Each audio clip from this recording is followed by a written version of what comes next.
You hate government, one of them libertarian types, or maybe you just can't stand the president, gun grabbers, or warmongers. Me too. That's why I invented LibertyStickers.com. Well, Rick owns it now, and I didn't make up all of them, but still, if you're driving around and want to tell everyone else how wrong their politics are, there's only one place to go. LibertyStickers.com has got your bumper covered. Left, right, libertarian, empire, police, state, founders quotes, central banking. Yes, bumper stickers about central banking. Lots of them. And, well, everything that matters. LibertyStickers.com. Everyone else's stickers suck.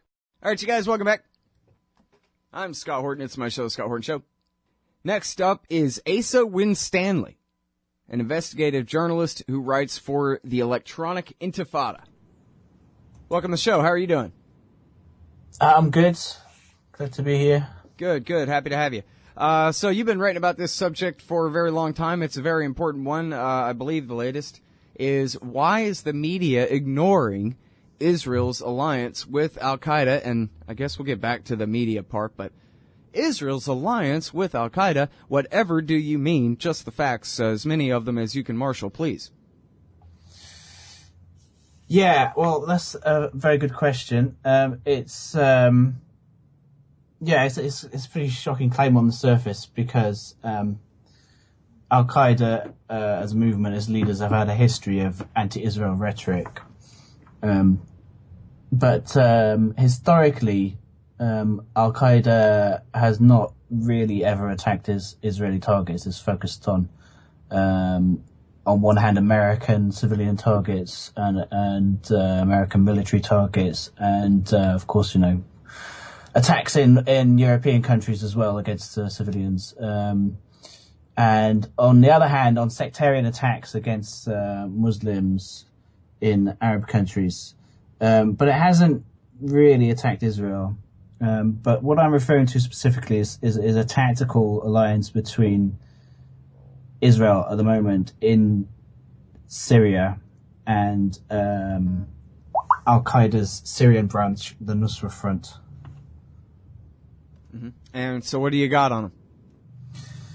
Well, what's happening is that there's been, over the last few years, there's been an ongoing debate in Israeli elite circles of which side in the Syrian civil war they really want to win. There's been some discussion of, well, maybe the Bashar al-Assad regime wouldn't be so bad as long as they can keep the border quiet. But what seems, in my judgment, what's come out now on top is the strategy of, in the words of a former Israeli diplomat in the US, he turned the strategy, we want, paraphrasing what he said, but he said, we want to let both sides bleed, hemorrhage to death. So it's a strategy of prolonging the civil war, because they want to do that, because longer Arabs are fighting each other, they won't be fighting Israel. So what they're doing at the moment is providing logistical and possibly military support to the Nusra Front, which is al-Qaeda's official Syrian franchise, in the Golan Heights, in the occupied Golan Heights, which is in southwestern Syria. Okay, now how can you be so sure? Okay, well, what we know is that it was widely reported last year in August that the Nusra Front, al-Qaeda in Syria, took over Quneitra, which is a key crossing point in the Golan Heights. Now, the Golan Heights is part of Syria. It was occupied. Part of it is occupied by Israel and has been occupied since 1967, but it's really part of Syria. So that's classified as an illegally occupied territory. But in practice, on the ground, Israel has occupied it since 1967. There's a separate sector of the Golan Heights which the Syrian government managed to retain control of. Now, of course, with the civil war ongoing, in August last year, the Nusra Front, al-Qaeda in Syria, managed to take over a key checkpoint in the town of Quneitra in the Golan Heights, and that directly borders onto Israeli-controlled. So the border, it's not really a border crossing. It's actually a ceasefire line technically, but the Israelis refer to it as a border crossing. But it's not a border. It's just actually from one part of Syria to another. But in practice, there's a key checkpoint between the Syrian side and the Israeli side, in which the Israelis are in direct contact with Syrian rebels. Now, since August of last year, those rebels are overwhelmingly al-Qaeda, and the UN reports that there's a UN peacekeeping force in the region, and there has been for many decades.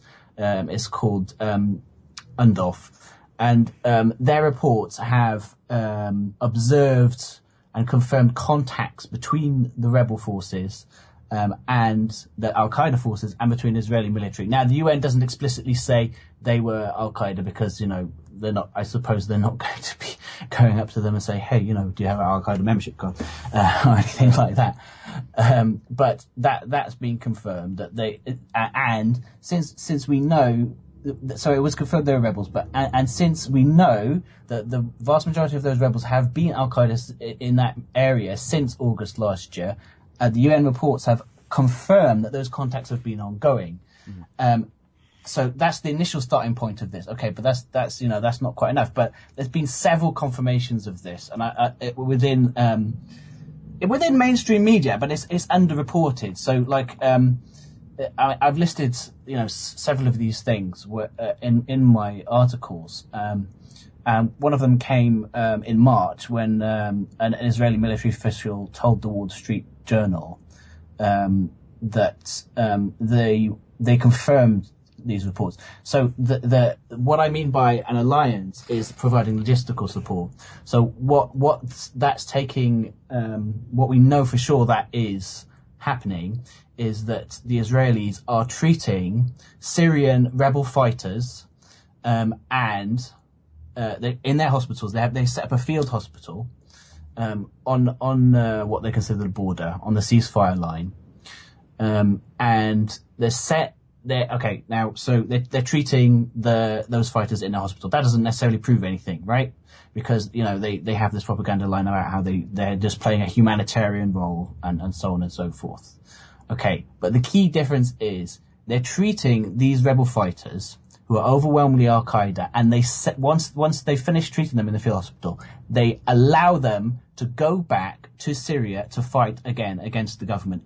Now, if they were Palestinian resistance fighters from Hamas, for example, or they were Lebanese resistance fighters from Hezbollah who'd been treated in Israeli hospitals, there is no way in hell they would send them back to Gaza or to Lebanon or to Syria to fight again, because those forces are adamantly opposed to Israeli occupation forces. Now, why are al-Qaeda fighters not adamantly opposed to Israeli occupation forces, despite years of anti-Israel rhetoric from Osama bin Laden? There's a lot of unanswered questions here, and it does actually make me angry, because it's an absolute scandal how the mainstream media is just ignoring this. Yeah, well, I've been joking for more than a year now about how really, if it wasn't for Israel's fifth column in the United States right now, splitting the policy in such absurd directions, we would have a full-scale war against the Islamic State right now. But since that would be, in effect, fighting for Iran and Assad and over Israel's dead body. So instead, the policy just kind of flounders around. And in fact, it's to the good, really, because it could be a lot worse right now, couldn't it? You know what I mean? If the lines were clear, and our government, or the U.S. government, was just picking one side or the other to intervene on, they would be intervening much more severely, I think. And now I'm sorry we got to take this break, but we'll be back in just a few minutes. We're talking with Asa Winstanley, wrote a bunch of very important pieces here at MiddleEastMonitor.com, and they're about Israel and the al-Nusra Front. We'll be right back. Hey, Al Scott here. If you're like me, you need coffee. Lots of it. And you probably prefer it tastes good, too. Well, let me tell you about Darren's Coffee Company at darrenscoffee.com. Darren Marion is a natural entrepreneur who decided to leave his corporate job and strike out on his own, making great coffee. And Darren's Coffee is now delivering right to your door. Darren gets his beans direct from farmers around the world. All specialty, premium grade with no filler. Hey, the man just wants everyone to have a chance to taste this great coffee. darrenscoffee.com. Use promo code Scott and you get free shipping. darrenscoffee.com. All right, kids, welcome back. I'm him, Scott Horton. It's my show. Hey, by the way, I keep forgetting to say this on one or the other of these interviews so that the podcast archive listening people can hear it. Support me on Patreon. You can do that. Go to scotthorton.org and look for the link in the right-hand margin there. And you can just donate $0.25 per interview if you want. That sounds fair, don't it? Or $1? I don't know. Whatever. Anyway, here is Michael Oren. I'm sorry to play an entire minute-long clip, but I think it's worthwhile here. I'm talking with Asa Winstanley from the Electronic Intifada here. If we have to choose the lesser of evils here, the lesser evil is the Sunnis over the Shiites. It's an evil, believe me, it's terrible evil. Again, they've just taken out 1,700 former Iraqi soldiers and shot them in a field. But who are they fighting against? They're fighting against the proxy with Iran that's complicit in the murder of 160,000 people in Syria. You can just do the math. And again, one side is armed with suicide bombers and rockets. The other side has access to military nuclear capabilities. So from Israel's perspective, if someone's got if there's got to be an evil that's going to prevail, let the Sunni evil prevail. All right. So yeah, even worse there than let it be a no-win grind forever. Go ahead and let al-Qaeda win. Let the Islamic State win. I mean, he makes it clear who he's talking about. He's not referring to the mythical moderates here. He's talking about the ISIS who had just massacred a bunch of Shiite airmen in Iraq. Was the massacre he was referring to there. And then, of course, his excuse, Asa, is the pretended military capability of Iran's nuclear program, which only exists in comic books and in, I guess, the highest councils of Israeli national security affairs. That's the excuse for it. And so that's Michael Oren, the last ambassador to the United States under Benjamin Netanyahu, and he's explaining it in a very hoity-toity, comfortable kind of conference setting. He's talking to Jeffrey Goldberg, and it's a very kind of in-group sort of thing. It's just that YouTube was there too, and so that admission just came right out. But now, so I understand that. I'm not saying I agree with it. I think it's insane, actually. But I understand Likud says, hey, Iran and therefore Syria and Hezbollah, they are our concern, and we don't care who knocked down the towers or any of that. We have our own priorities and that kind of thing. But going so far as to actually help the al-Nusra Front, and seemingly only in a marginal kind of a way, that's not really going to make or break the difference for them or anything, but it's just enough to make the Israelis guilty of supporting America's worst enemies. Not that the Americans haven't been supporting them too, but still, It seems like a risky PR move for the Israelis. You know what I mean? Yeah, absolutely. And you're exactly right. They're not out to secure an outright victory for al-Qaeda by any means. It's just enough to sort of keep things ticking over, we have to understand this Israeli support within the context of wider Western support for these so-called rebels, because all these regional forces that are allied with American and European imperial powers, like the Saudis most of all, are now supporting al-Qaeda. And that was a really interesting clip from Michael Oren. I'd not heard that, but yeah, I mean, it confirms the same sort of thinking again. And the thing you say about PR is interesting because they they feel confident enough that they're allowed to do it, to let it slip. So like I mentioned, in March, an Israeli military official talked to the Wall Street Journal, and he said about these rebels, so-called rebels, who are coming and being treated in this Israeli field hospital. He said, we don't ask who they are. We don't do any screening. Once the treatment is done, we take them back to the border and they go on their way in Syria. So they feel confident enough to let that go through. But they've also taken certain moves to cover it up to a certain extent. Like when it was getting a certain amount of attention, there was a Syrian activist, a pro-Syrian government activist, in the Golan Heights, in the Israeli-occupied Golan Heights, and his name is Said Maket, who was arrested earlier this year and put in detention in a case that the Israeli press was initially banned from reporting. And he's like a known activist, but he'd just sort of gone out with his with his mobile phone camera, and he started. Because the Syrian Arabs who still live in the Golan Heights, they see all this going on. They're mostly from the Druze religious minority, and they go out and they steal these Israeli soldiers, and they know exactly what's going on because it's obvious, they can see there must be some sort of coordination between these Nusra Front al-Qaeda rebels and the Israeli army. They can see it happening, and so he went out and he started filming and trying to document some of this, and he reportedly got a tip-off from an Israeli soldier about it because he was arrested and he's in jail now just for putting it was called the Facebook spy case in the Israeli media because he was ludicrously charged with spying for an so-called enemy state, Syria, by posting stuff on his Facebook page about what was going on. Amazing. So that got no coverage. Your article is the first that I had heard of that one. Yeah, it's just, the only place I've seen it is, it's been on the Syrian state, Sana website, and it's been on and they've got an English website, and it's been on, Syrian state TV in Arabic, and, Richard Silverstein, the, American, blogger, he wrote about it. He was the first place I saw it, and that's how I first learnt about it. And then the Israeli press, because after it came out on the internet, the Israeli media, the Israeli military dropped the ban because they have this military censorship system in the press, so that they didn't stop it coming out because it went on the internet. So then they kind of partially lifted the gag order. Yeah, these are all things that are woefully undercovered. And as I tried to make the point in my last article, if the shoe was on the other foot, so to speak, and it was the Iranians supporting al-Qaeda in this way, or even having contacts with al-Qaeda, it would be a major scandal. We saw that more than a decade ago, where they tried to say that Saddam Hussein was in alliance with al-Qaeda, which was ridiculous. At the time, because al-Qaeda and Saddam Hussein were, bitter enemies, and al-Qaeda at that time had no presence in the country, and so but part of their propaganda was to make up this rubbish about a supposed al-Qaeda group that Saddam Hussein was in alliance with. Of course, we all know that was lies now, but of course, ironically, the American and British occupation of Iraq led to a massive resurgence of al-Qaeda, and ultimately the birth of the so-called Islamic State. Yep.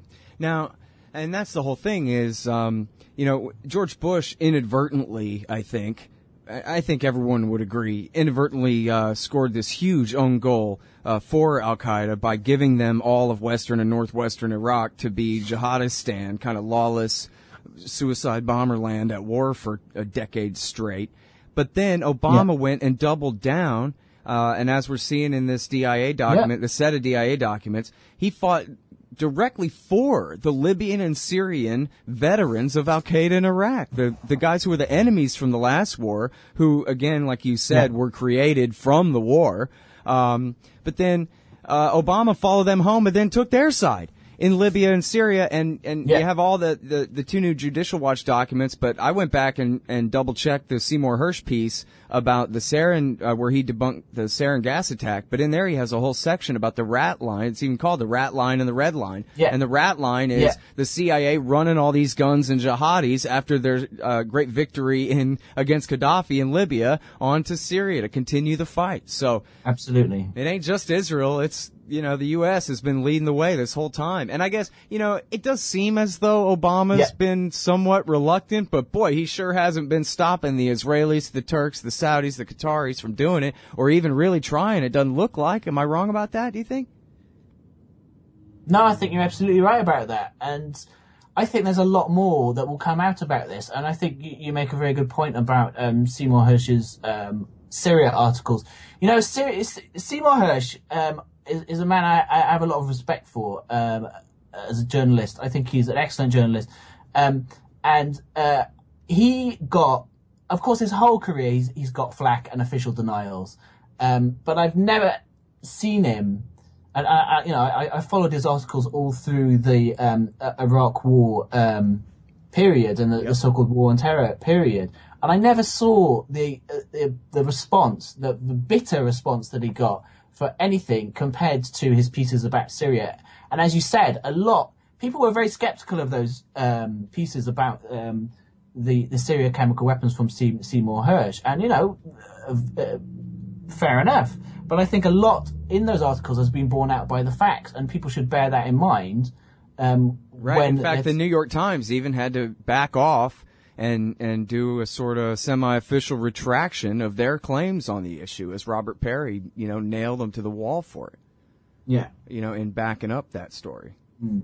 And yeah, in fact, really, relatively speaking, they kind of just brushed Hersh's Syria article under the rug compared to the way they went after him for the bin Laden story, because that was an attack on the official state religion and the getting the bad guy and all that. So they couldn't let that stand. They had to really attack the hell out of him for that. But on the Syria story, they basically just pretended he didn't exist, right? The guy that broke the My Life story and 10,000 cents. Yeah. Yeah, I agree with that. I mean, I found that really interesting earlier this month when his whole Bin Laden article came out. I mean, I thought it was a great article. I found it very convincing. Interpretations could vary. He might not be right about every single detail, but I think he makes an extremely convincing case. And I think that the issues at stake in his Bin Laden piece are possibly less than the ones about Syria and the implications about Syria. But it's like you said, it's a state religion. You can't. All he was really saying in that piece was, well, the administration lied about the particular way that it killed Bin Laden. Right. It's not a particularly radical thing to say. Like, who really denies that now, except for the White House? But the reaction to it was insane. Like, it was, oh, what a conspiracy theory! You're saying the administration lied? How could you? It was. I mean, it is like a state religion. It's just. When he challenged these things, he got called, a crank and a conspiracy theorist and all these kind of things. And now he's slowly, as with Seymour Hersh's record, he's being borne out. There's being a slow trickle of confirmations from independent sources. Mm-hmm. And I think more will come out over the following months and years. Mm-hmm.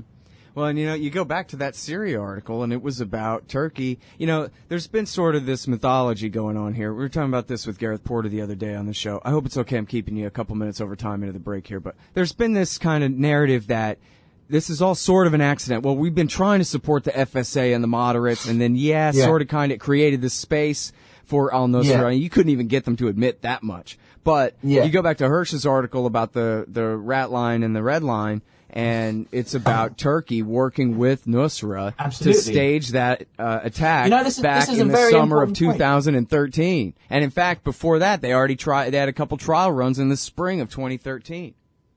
This is an extremely important point. There's something in that. It's not all a grand conspiracy where America and the Saudis and everyone knew what they were doing all along. It's not all. Things went wrong for them. They were responding to events. Absolutely. Things looked, especially in 2011 when it looked like all these pro-American, pro-Western government Arab regimes were going to be overthrown. They were responding to events, definitely. But at the same time, there is a very definite pattern of what they were trying to do. They were trying to support forces, and they're still trying to support forces in the region, which are, to say the least, morally questionable.